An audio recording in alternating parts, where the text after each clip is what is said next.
Russia fired around 800 missiles in August alone. 27 days of 31 air raids bled in the air. 271 wounded, 51 killed in just one day in just one city of Poltava in Ukraine. 5 wounded in Craving, including a 10-year-old girl. Today it leaves 7 more killed, 3 of them children. How many civilians and children have to be killed by Russia so the collective West finally understands all its attempts to avoid escalation are taken for granted by the Kremlin and are considered nothing but weakness? Weakness of the Western democracies is even more hypocritical and criminal, if you ask me, as it is artificial. Please let me quote an article called "The West Must Abandon Weakness and Commit to Ukraine's Victory" by George Monasteriokos. The West is strong, not weak.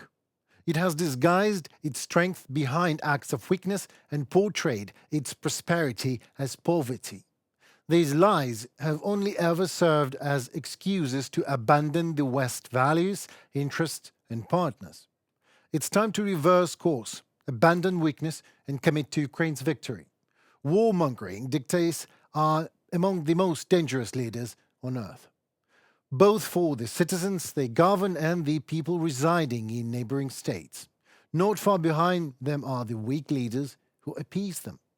Compromise is interpreted by warmongering dictators not as restraint but as weakness.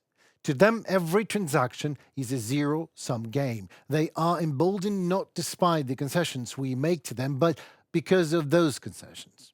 Bad behavior must be punished, not rewarded. Even a child knows that rewarding someone who engages in wrongdoing only reinforces the misconduct.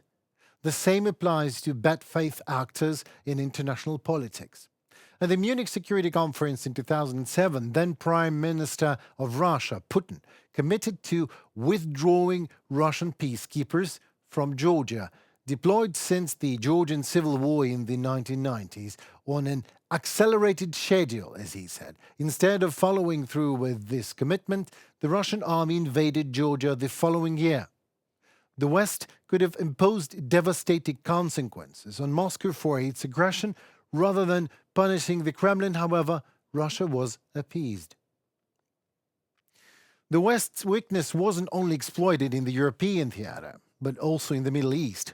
In 2012, Barack Obama warned that America would intervene militarily in Bashar al-Assad if used chemical weapons in the Syrian civil war. And then Bashar al-Assad did. When the dictator of Damascus crossed Obama's infamous red line, the US didn't follow through on its warning. Instead, Obama and British Prime Minister David Cameron convinced French President François Hollande that the correct approach was to make a deal with the dictator Assad. Guess who brokered the agreement? That's right, Putin. And Western weakness, indecisiveness, and fragility was on display once again in Afghanistan. The US withdrew from Kabul despite sacrificing all their soldiers, investing more than $2 trillion in the war effort and spending 2 decades building a state that collapsed against the Taliban in 10 days. Perceiving the West as weak once more, Putin launches his second invasion of Ukraine less than 6 months later. Why? Well, because he can. And here are the results of collective West's weakness, live.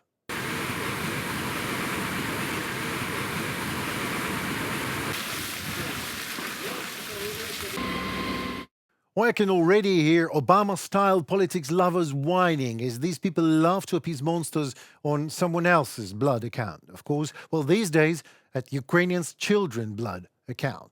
Well, what can I add here in easy terms? Again, to George Monasteriokos' article. The parallels between the prelude to World War II and today's international security environment are alarming.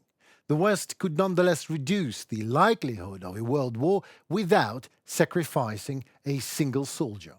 It all starts by abandoning weakness and committing to Ukraine's victory instead of just ensuring its survival.